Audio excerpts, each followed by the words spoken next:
بکر صدیق کے زمانے میں ایک اپاہج شخص ہے، حضرت ابو بکر کا انتقال ہو گیا، حضرت عمر دورہ کرتے ہیں، یہ سب جانتے ہیں۔ حضرت عمر نے جب دورہ کیا تو دیکھا ایک اپاہج شخص ہے جو درد سے کرا رہا ہے۔ حضرت عمر گئے اور دیکھا جا کر کے تو اس سے کہا بھوکے ہو؟ بول بھی نہیں سکتا ہے، اشاروں میں اس نے بتایا۔ حضرت عمر وقت کا خلیفہ امیر المومنین اپنے ہاتھ سے کھانا بناتا ہے اور اس کو کھلاتا ہے۔ پہلا لقمہ جیسے ہی اس اپاہج شخص کے منہ میں دیا، اس نے ہاتھ جھٹک دیا اور ہاتھ جھٹک کر ایک جملہ کہا کہ مجھے ایسا لگتا ہے آج شاید خلیفہ اول امیر المومنین حضرت ابوبکر صدیق نہیں رہے۔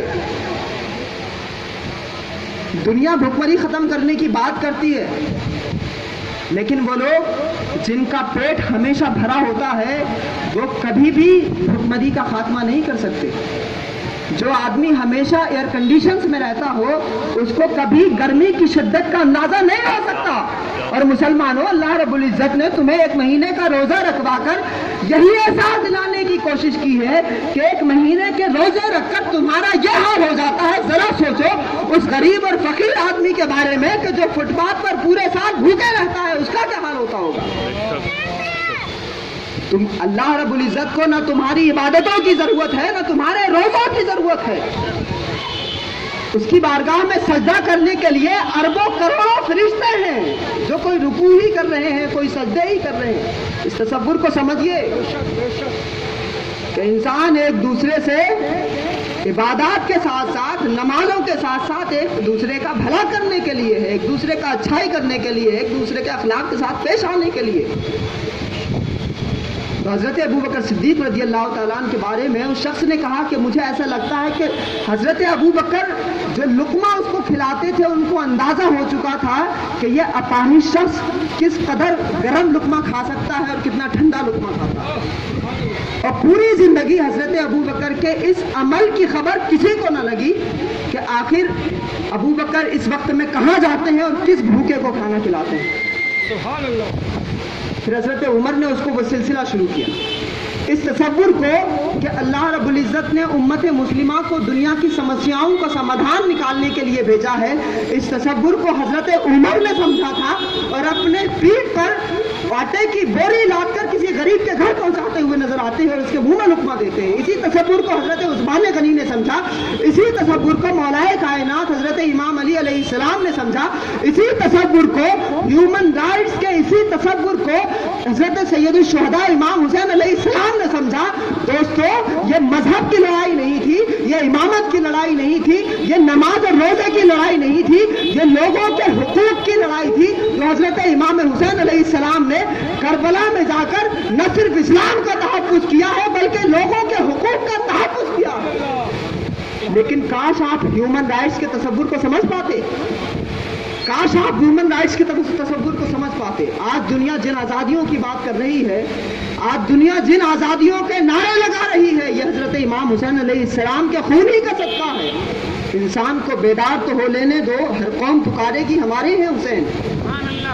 حسین صرف رسول اللہ کے شہزادے نہیں ہے، صرف نواسہ رسول نہیں ہے، بلکہ دنیا میں ظلم کے خلاف اٹھنے والی آوازوں کو اگر کسی ذات نے روح دی ہے، اگر کسی چراغ سے روشنی ملی ہے تو اس چراغ میں جو خون ہے، جو تیل کا کام کر رہا ہے، وہ مولا حسین علیہ السلام کا خون ہے۔ یہ بات آپ اس وقت سمجھیں گے جب آپ دنیا کو پڑھیں گے، جب آپ دین کو اسٹڈی کریں گے، اسلام کو پڑھیں گے۔ تھوڑا سا اور آگے بڑھیے، جب اسی یونیورسل تھاٹ کو، جب اسی عالمگیر اور آفاقی سوچ کو حضرت خواجہ خواجگاہ معین الدین اجمیری رحمۃ اللہ علیہ نے سمجھا تو ہندوستان میں تشریف لائے خواجہ خواجگاہ اور کوئی تفریق نہیں کی۔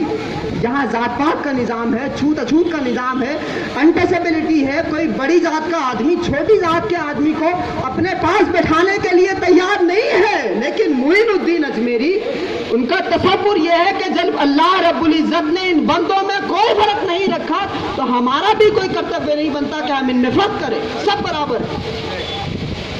اور اسلام کی اگر اسی اسپرٹ کو آپ سمجھ لیں، اسلام دنیا میں اتنی تیزی کے ساتھ کیسے پھیلا ایک صدی میں، تو اس کی بڑی وجہ یہ ہے کہ شروع میں نمازیں نہ پڑھوائی گئی تھی، شروع میں عبادات نہ کروائی گئی تھی، سب سے زیادہ اٹریکٹیو جو اسلام کا عمل دنیا کی قوموں کو لگا، اور وہ جو پچھڑی قومیں تھیں ان کو جو لگا وہ یہی تھا کہ یہاں تو صاحب معاملہ یہ ہے کہ اگر کوئی وقت کا امیر المومنین بھی ہے، خلیفہ بھی ہے، اگر وقت کا بادشاہ بھی ہے، لیکن کیپیبلٹی ہے، ایبیلٹی ہے ایک غلام حضرت سلمان فارسی کے پاس، تو وہ امیر المومنین کے امام بھی ہو سکتے ہیں۔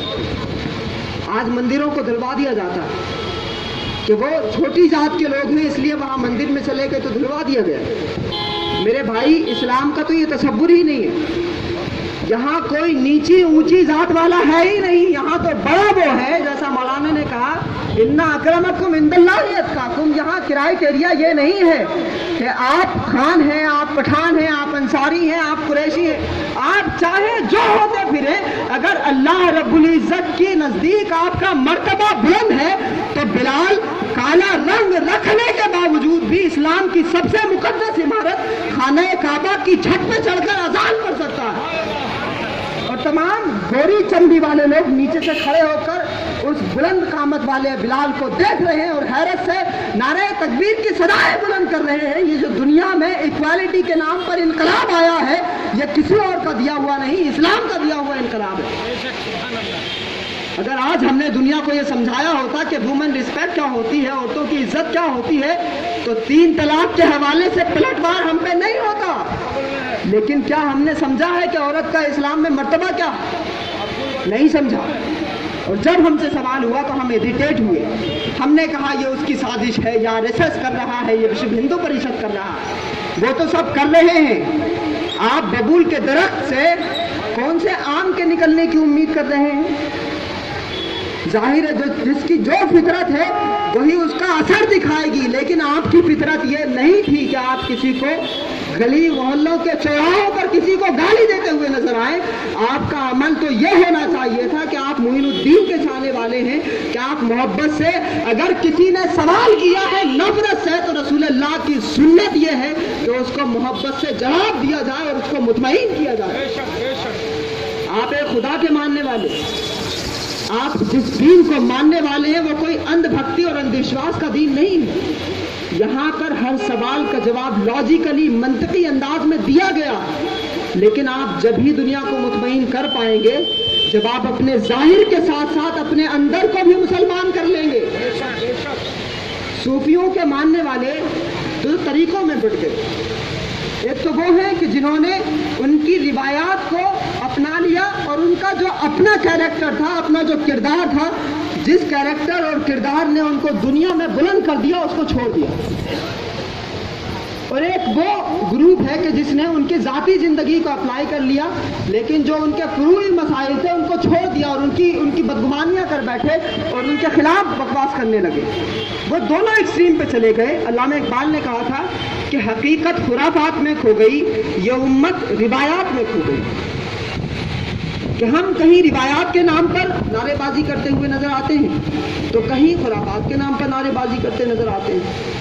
اگر ہم نے معین الدین اجمیری کی اسٹریٹجی کو سمجھا ہوتا، اگر آپ نے معین الدین کے اسلام کے پھیلانے کے اس طریقہ کار کو سمجھا ہوتا تو آج دنیا یہ نہ کہہ رہی ہوتی کہ اسلام ایکسٹریمزم کا نام ہے، اسلام شدت پسندی کا نام ہے۔ اور کیوں ہے ایسا؟ اس لیے کہ جب معین الدین اجمیری نے اونٹ بٹھا دیے اور بیٹھانے کے بعد جب وہ سپاہی آئے اور ہاتھ جوڑ کر کہنے لگے کہ بابا اگر آپ نے اونٹ نہ اٹھائے تو ہمیں بادشاہ دنیا سے اٹھا دے گا، تو معین الدین اجمیری یہ کہہ سکتے تھے کہ پہلے مسلمان ہو جاؤ اس کے بعد تمہارے اونٹ اٹھا دیے جائیں گے۔ لیکن کوئی تاریخ آپ کو ایسی نہیں ملے گی، کوئی تاریخ آپ کو ایسی نہیں ملے گی کہ غریب نواز نے ان سپاہیوں سے یہ کہا ہو کہ پہلے مسلمان ہو جاؤ اس کے بعد تمہاری زندگی بخش دی جائے گی، کیونکہ یہ اللہ کے سچے بندے ہوتے ہیں، رحمت للعالمین کے جانشین ہوتے ہیں، اور یہ نہ سمجھنا کہ یہ پڑھے لکھے نہیں ہوتے ہیں۔